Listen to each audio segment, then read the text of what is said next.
शान देखो वैसे करनी की के जिक्र नबी की बारगाह में हो रहा है, और ज़िंदगी जीने का तरीका देखें आप वैसे करनी का। आज हमें भूख लगती है, हम खाना खाने ढाबों में जाते हैं, होटलों में जाते हैं, अपने घर पे ताज़ा खाना बनवा के खाते। हजरत वैसे करनी को भूख लगती तो आप तालाबों की तरफ जाते थे, जहाँ लोग सब्ज़ी बेचने वाले तालाब में सब्ज़ी धोते थे, तो कुछ पत्ते पड़े रह जाते थे, उन पत्तों को खा करके गुजारा करते थे। हजरत वैसे करनी उन पत्तों को खा करके गुजारा करते थे। अल्लाह अकबर। खजूर की गुठली पर नमक लगा करके चूस करके उससे पानी पी करके अपना गुजारा करते थे। जब तक माँ जिंदा रही तो आप कर्न में रहे। मोहब्बत थी नबी से, प्यार था नबी से, तड़पते थे नबी की मोहब्बत में, रोते थे आका की मोहब्बत में। बू जहल बड़ा बदकिस्मत था, मैं खाने में रहा महरूम रहा, बिन देखे वैसे करनी ने पी इश्क नबी का जाम लिया। अल्लाह अकबर। वो हजरत वैसे करनी, माँ ने जब बेचैनी ज़्यादा देखी, माँ ने तड़प ज़्यादा देखी, तो कहा बेटा क्या ज़्यादा याद आ रही तुझे अपने आका की? तो कहा हाँ अम्मी। तो माँ ने कहा बेटा ऐसा करना, मेरे लिए सामान ज़रूरत का रख देना, और मैं तुझे इतने पहर की इजाज़त देती हूँ बेटा, इससे ज़्यादा वक्त ना लगे, और तू जा और अपने आका का दीदार करके आ जाना। अल्लाह अकबर। वो हजरत वैसे करनी जब इजाज़त मिली ना माँ की तरफ से, तो दौड़ते हुए जा रहे थे आका की बारगाह की तरफ। तो दिल ने पुकार के कहा उवैस क्या ऐसे ही जाओगे आका की बारगाह में इतनी तेज दौड़ते हुए? क्या ये मोहब्बत का तकाजा है? अरे उस बारगाह में तो फरिश्ते भी अदब के साथ आते हैं। तब हजरत वैसे करनी अदब के साथ चलने लगे। अल्लाह अकबर। जब पहुँचे आप मदीने शरीफ में, तब आपने हुजूर सल्लल्लाहु अलैहि वसल्लम को मस्जिद नबवी शरीफ में तलाश किया, आका मस्जिद नबवी शरीफ में नहीं मिले। फिर आप किसी ने कहा हुजरा आयशा में होंगे, तो हज़रत आयशा सिद्दीक़ा रज़ी अल्लाह ताला अन्हा के हुजरा मुबारका के पास बाहर से खड़े होकर के अर्ज़ किया आका का दीदार हो सकता है? तो आवाज़ आई कि आका इस वक्त हुजरे में तशरीफ़ फरमा नहीं है, किसी ज़रूरी काम से बाहर तशरीफ़ ले गए। अल्लाह अकबर। इश्क देखो, मोहब्बत देखो। हम तो सिर्फ ज़ुबानी दावे करते हैं कि हम नबी से मोहब्बत करते हैं। अभी थोड़ी देर पहले आप देखते ना कि लब्बैक या रसूल अल्लाह, लब्बैक या रसूल अल्लाह, ये हमारे नारे थे। माना जानते हो इसका लब्बैक या रसूल अल्लाह का? या रसूल अल्लाह मैं हाजिर हूँ, या रसूल अल्लाह मैं हाजिर हूँ। पाँचों वक्त की नमाज पढ़ते हो तो नारा लगाओ कि मैं हाजिर हूँ। चेहरे पे सुन्नत रसूल सजी है तो नारा लगाओ कि हाँ मैं हाजिर हूँ या रसूल अल्लाह। कभी झूठ नहीं बोलते हो तो नारा लगाओ कि हाँ या रसूल अल्लाह मैं हाजिर हूँ। झूठा दावा है, झूठी है मोहब्बत तेरी। जो नबी की मोहब्बत में 2 घंटे जलसे में नहीं बैठ सकते, कि वो क्या नबी के नाम पे गर्दन कटाएंगे?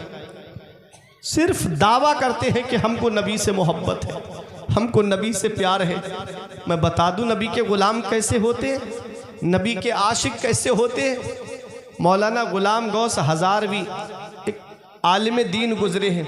अल्लाह अकबर। डॉक्टर ने कहा था कि आपका बेटा थोड़ी देर का मेहमान है, जवान बेटा है। डॉक्टर बोला तुम्हारा बेटा बचेगा नहीं, जिसको घर ले जाओ और आराम से प्यार से बातें करो इसके पास बैठ करके। मौलाना ग़ुलाम गौस हज़ारवी अपने बेटे को घर लेकर आए। उनकी बीबी रो रही थी और ख़ुद की भी आंखों में आंसू थे। औलाद का गम एक बाप के दिल पे क्या होता है उससे पूछो, जिसकी जवान औलाद दुनिया से चली गई हो। अचानक किसी ने दरवाज़ा खटखटा दिया, तो आप जब दरवाजे पे पहुँचे तो एक बूढ़ा आदमी आया हुआ था।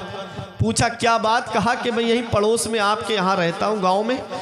हमारे यहाँ पर एक कादियानी मुबल्लिग आ गया है, वो लोगों के ईमान को लूट रहा है, लोगों का ईमान खतरे में पड़ा हुआ है, उससे मुनाजरा करना है आपको। चलिए, लोगों का ईमान चला जाएगा। इधर बेटा थोड़ी सी देर का मेहमान है, उधर कादियानी मुबल्लिग जो मुनाजरे का चैलेंज कर रहा था, उससे मुनाजरे की बात हो रही है। आज का कोई होता तो कह देता कि भाई इधर मेरा बच्चा दुनिया से जाने वाला है और तुम जो हो मुझको वहाँ बुलाने की बात कर रहे हो। लेकिन वो नबी के ग़ुलाम थे, नबी के आशिक थे। अपनी बीबी से कहा लाओ मेरा वो थैला उठाओ जिसमें किताबें रखी हैं। और लाओ मेरा असा दो और मैं जा रहा हूँ। अल्लाह अकबर। बेटे ने कहा अब्बा थोड़ी सी देर मेरे पास बैठ जाते, अब्बा थोड़ी सी देर मेरे पास बैठ जाते, मैं थोड़ी सी देर का मेहमान हूँ। तो कहा था बेटा तेरी और मेरी मुलाकात जन्नत में हो जाएगी, अगर यहाँ लोगों का ईमान चला गया तो मैं आका को क्या मुंह दिखाऊंगा, अपने आका को क्या जवाब दूंगा। मैंने इल्म हासिल किया है बेटा, तो मैंने लोगों के ईमान बचाने के लिए ये जिम्मेदारी है मेरे ऊपर, इसलिए बेटा मैं जा रहा हूँ दीन की तबलीग की खातिर।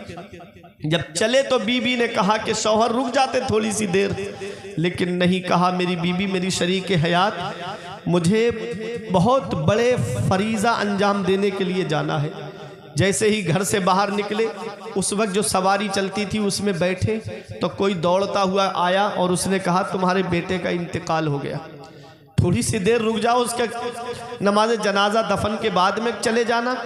तब कहा था नमाज फ़र्ज़ किफ़ाया है, कफन दफन फ़र्ज़ किफ़ाया है, वो चंद लोग भी कर देंगे तो हो जाएगा, लेकिन मैं जिस काम के लिए जा रहा हूँ वो फ़र्ज़ ऐन है। गए और जब 3 दिन के बाद वापस आए मुनाजरा जीत करके, तो तारीख बताती है कि बीबी ने रो के कहा था कि जब आप जा रहे थे तो बेटा आपको मुड़ मुड़ के देख रहा था, बेटा आपका रास्ता देख रहा था। रोते हुए कब्रिस्तान पहुँचे और जब बेटे की कब्र पे जाकर के फातिहा पढ़ के आए और जब लेटे थोड़ी देर के लिए आंख लग गई तो क्या देखा कि बेटा जन्नत के बागों में से एक बाग में टहल रहा है।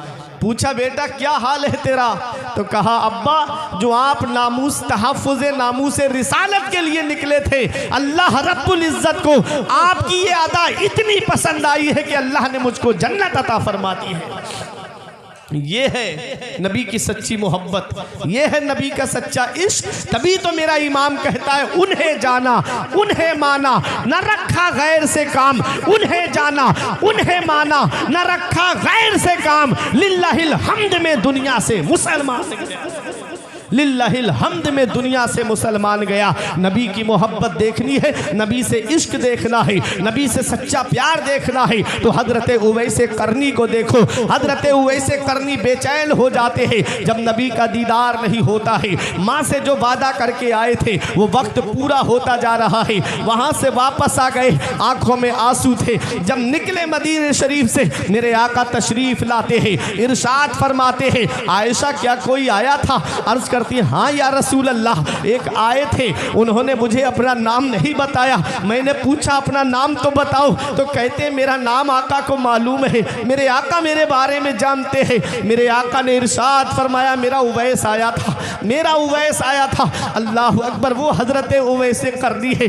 हजरत उवैस करनी की जब माँ का विसाल हो गया तब आपने कर्न को छोड़ दिया, कोई एक जगह मुकर्रर नहीं की, जगह जगह अल्लाह की इबादत करते रहते थे, जगह जगह अल्लाह रब्बुल इज़्ज़त की इबादत करते थे।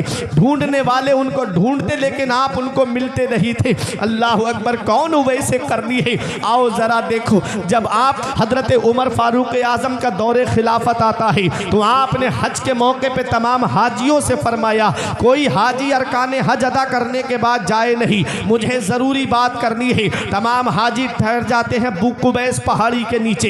हजरत उवैस करनी के ताल्लुक से उमर फारूक आज़म में पूछ रहे हैं, तमाम हाजी बैठ जाएं। वो हाजी खड़े रहे जो यमन से आए हैं, यमन के हाजी खड़े हो गए, वो डर रहे हैं हमको क्यों खड़ा किया जा रहा है। आप फरमाते हैं अब यमन के हाजी बैठ जाएं, वो खड़े रहे जो यमन में कर्न से आए हैं। अल्लाह अकबर। कर्न से एक बूढ़ा शख्स खड़ा होता है, ये हजरत उवैस करनी का चचा था। उससे उमर फारूक आज़म पूछते हैं क्या तुम उवैस को जानते हो? तो कहा कि हाँ उवैस नाम का मेरा एक भतीजा है जिसको लोग दीवाना कहते हैं, जिसको लोग पागल कहते हैं। अल्लाह अकबर। आप उसके बारे में क्यों पूछेंगे अमीरुल मोमिनीन? वो तो इस लायक नहीं है कि उसका जिक्र आपकी बारगाह में हो, वो तो इस लायक कहा है कि आपकी बारगाह में उसका चर्चा हो। हजरत उमर फारूक आज़म की आंखों में आंसू आ गए। फरमाते जिसको तुम दीवाना कह रहे हो, जिसको तुम पागल कह रहे हो, मैं उसी उवैस की बात कर रहा हूँ, मैं उसी उवैस का जिक्र कर रहा रहा हूँ, मैं उसी उवैस का नाम ले रहा हूँ। क्यों उनको दीवाना कहते थे लोग? वो हजरत उवैस करनी जब गलियों से गुजरते थे तो बच्चे उन पर पत्थर मारा करते थे। हजरत उवैस करनी बच्चों से फरमाते, ए बच्चों मुझे मोटे मोटे पत्थरों से न मारा करो, जब मुझे मोटे मोटे पत्थरों से मारते हो मेरे जिस्म से खून निकलता है, बहता है, मेरा वुजू टूट जाता है, मुझे वुजू करना पड़ता है। मुझे छोटे छोटे पत्थरों से मारा करो ताकि मुझे चोट लगे लेकिन मेरा वुजू ना टूटे। अल्लाह अकबर। वो हजरत उवैस करनी, खौफे खुदा का आलम देखिए उनका कि हजरत उवैस करनी जब गलियों से गुजरते तो कुत्ते भौंकते थे उनके ऊपर, कभी कुत्तों को जवाब नहीं दिया चटिया वालों उवैस करनी ने। एक दिन जवाब दिया कुत्तों को और कहा, है कुत्तों मेरे ऊपर भौंका ना करो, अभी तुम नहीं जानते हो कि मैं तुमसे बेहतर हूं या तुम मुझसे बेहतर हो। हजरत उवैस करनी फरमाते हैं, ऐ कुत्तों सुनो, अगर कल पुलसिरात में पार नहीं कर पाया तो तुम मुझसे बेहतर हो, और अगर मैं पुलसिरात पार कर गया तो कुत्तों मैं तुमसे बेहतर हूं। ये हजरत उवैस करनी का मकाम है, ये हजरत उवैस करनी की शान है, ये हजरत उवैस करनी की अजमत है। उवैस करनी को ये मकाम कैसे मिला है, ये अजमत कैसे मिली है, ये शान कैसे मिली है? तो सुनो, मेरे इमाम की जुबान में जवाब देते हुए मैं बयान कर रहा हूं। मेरा इमाम फरमाता है, चमक तुझसे पाते हैं सब पाने वाले, चमक तुझसे पाते हैं सब पाने वाले, मेरा दिल भी चमका दे चमकाने वाले, मेरा दिल भी चमका दे चमकाने वाले वो है हजरत उवैस करनी। तारीख उठा करके देखो, हजरत उवैस करनी का इश्क देखो, उनकी मोहब्बत देखो, उनका सच्चा प्यार देखो। नबी से सच्ची मोहब्बत करते थे हजरत उवैस करनी, नबी से सच्चा इश्क करते थे हजरत उवैस करनी। अबू जहल बड़ा बदकिस्मत था, मैं खाने में रहा महरूम रहा, बिन देखे उवैस करनी ने पी इश्क नबी का जाम लिया। आज हम नबी से मोहब्बत का दावा करते हैं लेकिन हमारे घरों का माहौल इस्लामी माहौल नहीं। आज हम नबी से सच्चा प्यार का दावा करते हैं लेकिन आज हमारे घरों के अंदर जा करके देखो तो कोई ना तो पर्दे का माहौल है, हमारे घरों में जा करके देखो ना तो इबादत का कोई एहतिमाम है। वही हमारे घर में फिल्मों की बातें, वही हमारे घर में सियासत की बातें, वही हमारे घरों में इलेक्शन की बातें। ये हाल आज हमारे घरों का होता जा रहा है। आज कितनी मुस्लिम बेटियां हैं जो इर्तिदाद की तरफ चली गई, आज कितनी मुस्लिम बेटियां हैं जो मुर्तद्दा हो गई। एक आंसू हमारी आंख से नहीं निकलता, हम इसकी वजह पे गौर नहीं करते, हम इसके असबाबो इलल पे गौर नहीं करते, हम इसके पस मंजर को नहीं देखते कि आज ये हमारे मुआशरे में बातें आई कहां से। वो हमारा मजहब इस्लाम जिसके चाहने वालों की शान ये है कि टल ना सकते थे अगर जंग में अड़ जाते थे, पांव शेरों के भी मैदान से उखड़ जाते थे, हक से फिरा कोई तो बिगड़ जाते थे, तेग तो क्या चीज है हम तोपों से लड़ जाते थे, गर्दन में हार डाले हैं माहो नजूम के, गुजरा है इन हदों से मुसलमान कभी कभी। ये मुसलमानों की शान रही है लेकिन आज हमारे घर में जब से कुफरिया बातें होने लगी, जब से हमारे घरों के अंदर फिल्मों की बातें होने लगी, जब से हमारे घरों के अंदर गानों का माहौल चलने लगा, वो ऐसे ऐसे कुफरिया गाने जिन्हें मेरी कौम की बेटियां भी गा रही हैं, मेरी कौम की बहनें भी गा रही हैं, घर के अंदर भाई भी गा रहा है, शौक से सुन रहे हैं।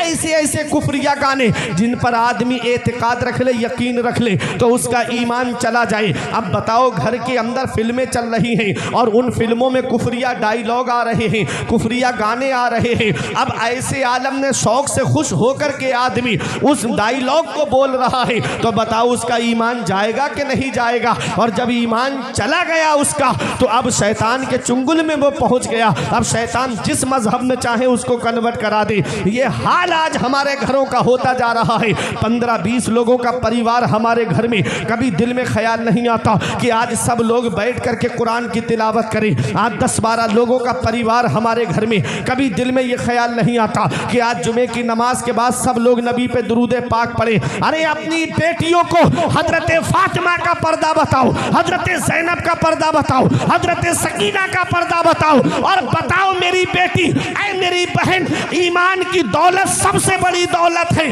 तुम बताओ अपनी बच्चियों को कि सबसे बड़ा सरमा सरमाया ईमान का सरमाया है। चाहे कोई कितनी भी दौलत वाला क्यों ना हो, ईमान वाले के सामने वो कदमों की धूल के बराबर भी नहीं है। दौलत यही रह जाएगी, कब्र के अंदर साथ जाएगा तो उसका ईमान साथ जाएगा, और जिसका ईमान सलामत होगा उसी को अल्लाह जन्नत अता फरमाएगा। नारे तकबीर, नारे रिसालत, मसलके आला हजरत, इस्लाहे मुआशरा कॉन्फ्रेंस, इस्लाहे मुआशरा कॉन्फ्रेंस, जश्ने उवैसे करनी, नारे तकबीर, नारे रिसालत। सुभान अल्लाह, सुभान अल्लाह। आज कितनी मुस्लिम बेटियां इर्तिदाद की तरफ चली गईं। दो वजह मेरे सामने आई।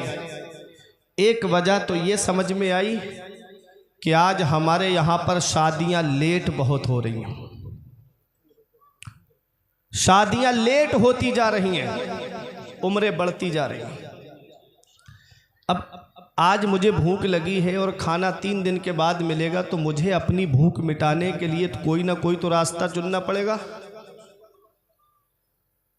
मेरे आका फरमाते हैं कुल्लुकुम राइन व कुल्लुकुम मसऊलुन अन रइयतिही। तुम में का हर शख्स जिम्मेदार है और अल्लाह क़यामत में हर शख्स से उसकी ज़िम्मेदारी के बारे में पूछेगा।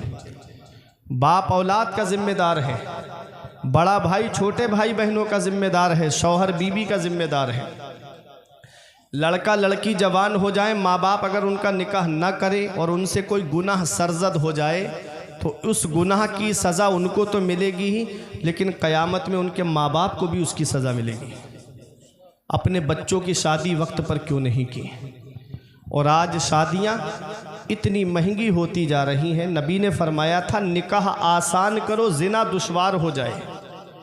आज ज़िना आसान हो गया, निकाह दुश्वार हो गया। अल्लाह ने बेटा दिया था, अल्लाह ने नूर नज़र दिया था, चश्मो चराग दिया था, अल्लाह का शुक्र अदा करते, अल्लाह का शुक्र अदा करते कि अल्लाह किसी के घर में तो चराग जलाने वाला नहीं है, तूने मेरे घर में चराग जलाने वाला तो दिया है। लेकिन हुआ क्या, जब वो जवान हुआ तो ऐसा लगता है जैसे कि बेटा क्या मिला है, कुदरती भीख मांगने का लाइसेंस मिल गया। बेटा क्या मिला, कुदरती भीख मांगने का परमिट मिल गया। इसकी शादी करूँगा तो कोई ऐसी मामूली घर में नहीं करूँगा, किसी बड़े घर में रिश्ता करूँगा।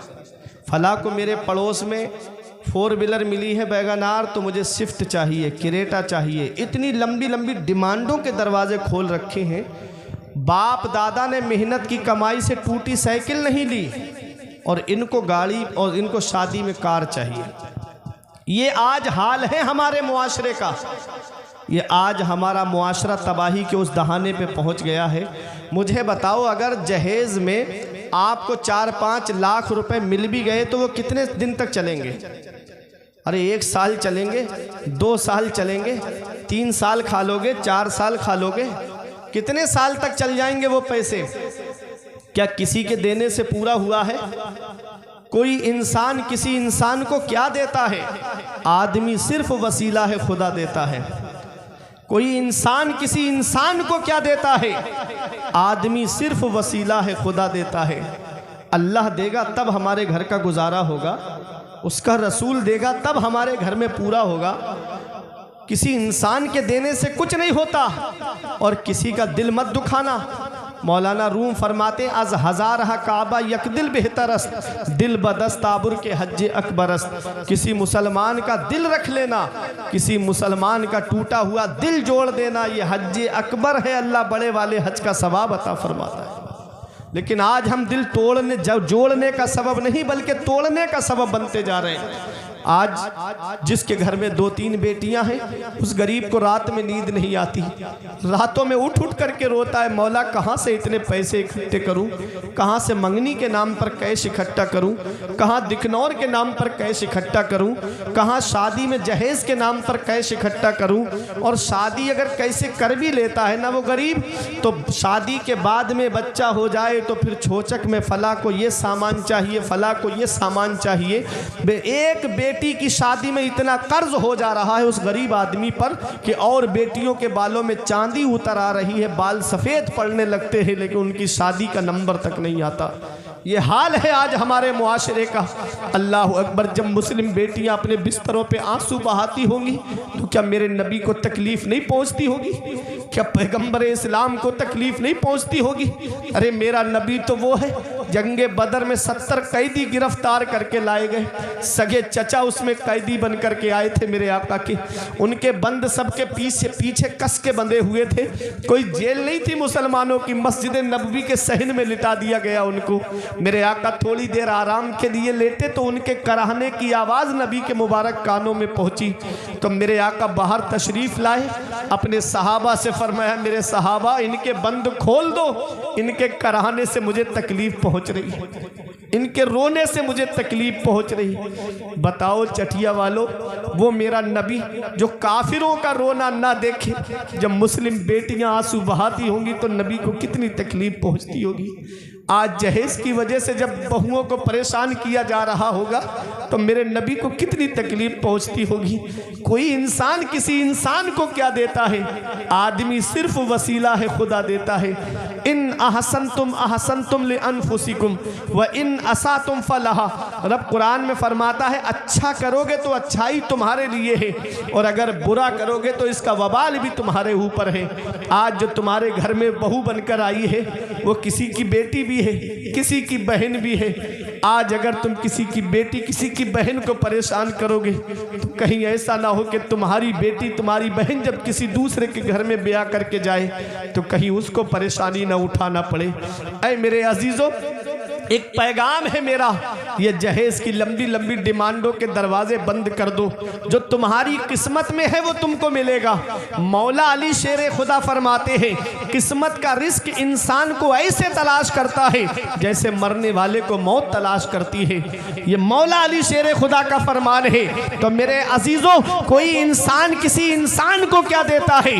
आदमी सिर्फ वसीला है, खुदा देता है।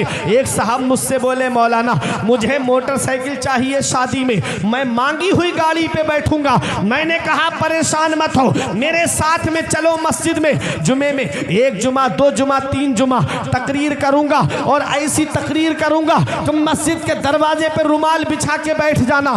3 जुमों में इतने पैसे इकट्ठे कर दूंगा कि एक मोटरसाइकिल तुम्हारे लिए आ जाएगी। आंखें चढ़ा के मुझसे कहते हैं, मौलाना क्या तुमने मुझे भिखारी समझ रखा है? क्या तुम मुझे भिखारी समझते हो? हमने कहा, अरे नादान, भिखारी सिर्फ उसे नहीं कहते जो कटोरा लेके दरवाजे दरवाजे मांगता हुआ फिरे। भिखारी सिर्फ उसे नहीं कहते जो चौखट चौखट मांगता हुआ फिरे। भिखारी सिर्फ उसे नहीं कहते अरे जो झोली फैला करके दुकान दुकान मांगता हुआ फिरे। भिखारी उसे भी कहते हैं जो जहेज की लिस्ट बना करके ससुराल के दरवाजे पे मांगता हुआ फिरे, जो जहेज की लिस्ट बना करके ससुरालियों से मांगता हुआ फिरे। मैंने कहा, अरे नादान, मैं मांगने से मना नहीं करता, मांगना मोमिन की शान है, लेकिन इन दुनिया वालों से क्या मांगता है? ये 1 लाख 2 लाख दे भी देंगे तो 1-2 हफ्ते में खत्म हो जाएंगे, 1-2 महीने में खत्म हो जाएंगे। मैं मांगने से मना नहीं करता, मांगना मोमिन की शान है, लेकिन कहाँ मांगना चाहिए ये मुझसे मत पूछो, ये नकीब अहले सुन्नत कारी आरिफ रजा से मत पूछो, ये इन उलमाए किराम से मत पूछो, ये अतहर जमाली से मत पूछो, अरे ये शाहजी मियाँ से मत पूछो। अरे चलो बरेली शरीफ चलते हैं, आला हजरत से पूछते हैं, ऐ मेरे इमाम, हम मांगे तो कहाँ मांगे, कौन हमें देगा? तो आज भी गुंबद रजा से आवाज आती है, कौन देता है? देने को मुंह चाहिए। कौन देता है? देने को मुंह चाहिए। देने वाला है सच्चा हमारा नबी। नारे तकबीर, नारे रिसालत, मसलकी आला हजरत उलमाए अहले सुन्नत खतीबे हिंदुस्तान अल्लामा फुरकान रजा मंदरी साहब क़िबला। नारे तकबीर, नारे रिसालत। कौन देता है? देने को मुंह चाहिए। देने वाला है सच्चा हमारा नबी। अल्लाह देगा तब हमारे घर का गुजारा होगा, रसूलुल्लाह देंगे तब हमारे घर का गुजारा होगा। एक आले रसूल से सैयदजादे से हातिम ताई के पोते ने कहा कि मेरा दादा वो है जो 7 दरवाज़ों से बांटता है, और बांटने की शान ये है कि लेने वाला एक दरवाजे पर लेके दूसरे पे आ जाए तब भी देता है, तीसरे पर आए तब भी देता है, चौथे पर आए तब भी देता है। 7 दरवाजे दरवाज़ों पर बारी बारी आ जाए तो मेरा दादा मना नहीं करता है, ये उसकी सखावत है, तब भी देता है। तो आले रसूल ने कहा, सैयदजादे ने कहा, अरे वो तेरा दादा है, दादा जो 7 दरवाज़ों से बांटता है, तब भी साइल का सवाल पूरा नहीं होता है, उसकी ख्वाहिश पूरी नहीं होती है। एक दरवाजे से लेकर के 7 पे बारी बारी आता है, तब भी ख्वाहिश पूरी नहीं होती है। अरे मेरा नाना वो है जो एक दरवाजे से बांटता है, एक चौखट से बांटता है, और बांटने की शान ये है कि मांगने वाला एक बार मेरे नाना की चौखट पर आ जाए, कयामत तक किसी के सामने हाथ नहीं फैलाता है। वाह क्या जूदो करम है सहेबत हा तेरा, वाह क्या जूदो करम है सहेबत हा तेरा, नहीं सुनता ही नहीं मांगने वाला तेरा, नहीं सुनता ही नहीं मांगने वाला तेरा। वही रब है जिसने तुझको हमतन करम बनाया, हमें भीख मांगने को तेरा आस्था बताया। तुझे हम्द है खुदाया, तुझे हम्द है खुदाया। तो मांगना है अल्लाह से मांगो, मांगना है रसूलुल्लाह से मांगो। अल्लाह देगा, उसका रसूल देगा, तब हमारे घर का गुजारा होगा। कोई इंसान किसी इंसान को क्या देता है? आदमी सिर्फ वसीला है, खुदा देता है। तो जब बच्चों की शादी करो तो ये जहेज़ की लिस्ट बना करके नहीं मांगना है, बल्कि कहना है कि अल्लाह का दिया हुआ मेरे घर में सब कुछ है, बस एक बेटी की कमी है जो तेरे घर लेने आया हूँ। जब ये जुमला बोलोगे ना तो आने वाली बहू तुमको सास ससुर का नहीं बल्कि अपने माँ बाप का दर्जा देती हुई नज़र आएगी। होता क्या है कि उसे जहेज़ के नाम पर उसके बाप को, माँ को खून के आंसू रुलाए जाते हैं। यही वजह है कि 1-2 हफ्ता नहीं गुजरता बहू अपना चूल्हा अलग कर लेती है।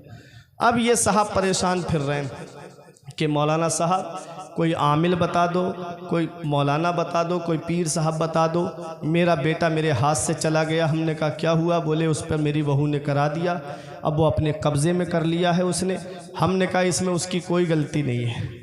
कहने लगे तुम भी मौलाना साहब ऐसी बातें करने लगे, मेरा पला पलाया बेटा चला गया, ना माँ से बात करता है ना बाप से बात करता है, और तुम कह रहे हो इसमें उसकी कोई गलती नहीं है। हमने कहा हाँ, जब कोई इंसान किसी चीज़ की बोली लगवाता है ना तो जो उसकी कीमत अदा करता है उस पर किसका हक होता है? ये मेरा मोबाइल है, मैं इसकी बोली लगवाऊं तो जो मुझे इसकी कीमत देगा उसका मालिक वो बन जाएगा कि नहीं बन जाएगा? तुमने अपने बेटे की बोली लगवाई, उसके बाप ने उस बोली को पूरा किया, अब उस पर उस लड़की का कब्ज़ा नहीं होगा तो किसका कब्ज़ा होगा? काश सुन्नत के मुताबिक अपने बच्चों की शादी करते। शादी करो तो ऐसी करो सादगी के साथ जैसे अली का अक्द हुआ फातिमा के साथ।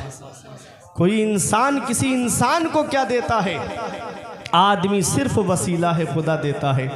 जरदार देख कर ना जमींदार देख कर, रिश्ता करो नबी का वफादार देख कर, रिश्ता करो नबी का वफादार देख कर। इंसान बकरा ईद के मौके पे जो बकरा लाता है, अगर 2-3 महीने पहले ले आए तो वो बकरा इतना हिल जाता है घर वालों से, इतना लगाव हो जाता है घर वालों को उस बकरे से कि उसकी कुर्बानी के वक्त सब घर वाले अंदर चले जाते हैं या बाहर चले जाते हैं, उसको देख नहीं पाते कुर्बान होते हुए। मैंने भी इमामत की है अल्हम्दुलिल्लाह, मैंने भी ऐसे हालात मंज़र देखे हैं। एक जगह मैं गया तो वो पूरा घर बाहर चला गया। हमने कहा क्यों चले गए? कहते हैं कि हमारे घर का पला हुआ बकरा है, इसको हम कुर्बान होता हुआ नहीं देख सकते। जब खाना खाते थे तो ये पास में आ जाता था, हम इसको बराबर में बिठा करके रोटी खिलाते थे।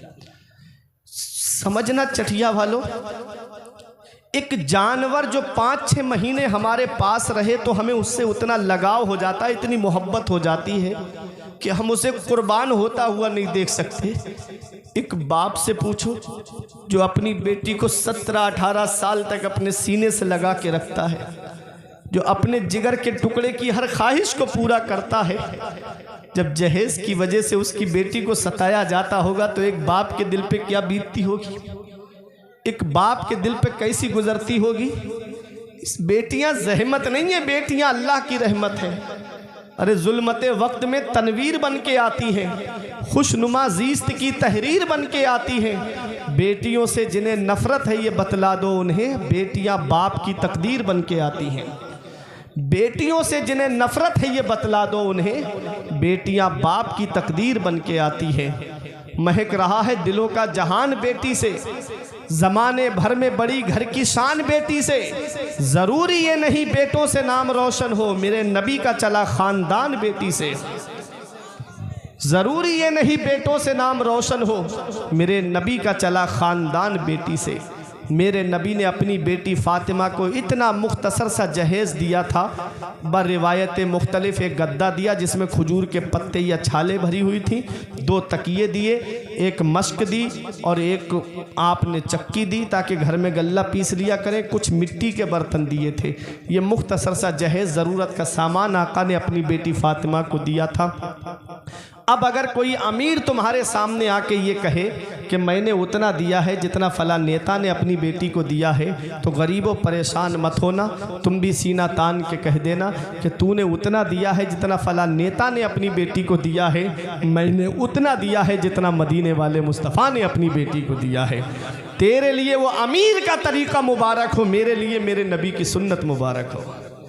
शादी करो तो ऐसी करो सादगी के साथ, जैसे अली का अक़्द हुआ फ़ातिमा के साथ। अच्छे अमल करो, नेक अमल करो। बच्चों की शादी करो तो सुन्नत के मुताबिक करो। ये डांस पार्टियां शादियों में लाना, बैंड के साथ शादी लेके जाना, देखो एक वो इंसान है जो गुनाह कर रहा है घर के अंदर, जैसे कोई कमरे में मोबाइल में फ़िल्म देख रहा है तो उसका वो खुद जिम्मेदार है, और वही आदमी टीवी ला के चौराहे पे रख दे तो जितने लोग देखेंगे सबको अलग अलग इसकी सज़ा मिलेगी, गुनाह मिलेगा, लेकिन सबका गुनाह जोड़ करके उसके नामे आमाल में लिखा जाएगा जिसने टीवी ला के बाहर रखी है। यही हाल है डांस पार्टी का, यही हाल है बैंड बाजे का, कि अब बताओ वहाँ क़यामत में खुद के गुनाहों से कांधे झुके जा रहे होंगे, वहाँ दूसरों के गुनाह का बोझ हम कैसे उठाएंगे। थोड़े से मज़े के लिए, थोड़े से मस्ती के लिए डांस पार्टी मंगा ली, जितने लोग देखेंगे सबका गुनाह जोड़ करके उसके नामे आमाल में लिखा जाएगा जो उस घर का ज़िम्मेदार है। बाप औलाद का ज़िम्मेदार है, बड़ा भाई छोटे भाई बहनों का ज़िम्मेदार है, शौहर बीवी का ज़िम्मेदार है। तो मेरे अजीज़ों, बच्चों की शादी करो तो सुन्नत के मुताबिक करना, अल्लाह को नाराज़ करके शादी मत करना, रसूलुल्लाह को नाराज़ करके शादी मत करना। इस हाल में करना कि अल्लाह राज़ी हो, उसका रसूल राज़ी हो, सुन्नत के मुताबिक शादी करना, दिखावा नहीं करना, किसी को दिखाना नहीं है, अल्लाह को राज़ी करना है, उसके रसूल को राज़ी करना। दुनिया तो वैसे भी सबसे खुश नहीं है, बस हमारा रब हमसे राज़ी हो जाए, हमारे रसूल हमसे राज़ी हो जाए। अल्लाह राज़ी, उसका रसूल राज़ी, तो सब राज़ी। मैंने आयत पढ़ी, या अय्युहल इंसान, ए इंसान, मा गर्रका बिरब्बिकल करीम, करम करने वाले रब से तुझे किस चीज़ ने धोखे में रखा। अल्लज़ी खलक़का फ़सव्वाका फ़अदलक, वो अल्लाह जिसने तुझे पैदा किया तो तुझ में कोई कमी नहीं रखी, बराबर इंसाफ फरमाया। फ़ी अय्यि सूरतिन मा शाअ रक्कबक, अल्लाह ने जिस सूरत में चाहा उसमें तुझे तरकीब दिया। दुआ करता हूँ परवरदिगार आलम की बारगाह में कि मेरे कुछ अर्ज़ करने में सबक़त लिसानी की वजह से या बतक़ाज़ाए बशरियत कोई गलती हो गई हो तो मौला मुझे माफ़ फरमाए। अस्तग़फिरुल्लाह रब्बी मिन कुल्ले ज़ंबे व अतूबु इलैह। मेरे साथ मिल के कलमा तय्यब पढ़े, ला इलाहा इल्लल्लाह मुहम्मदुर रसूलुल्लाह सल्लल्लाहु ताला अलैहि वसल्लम।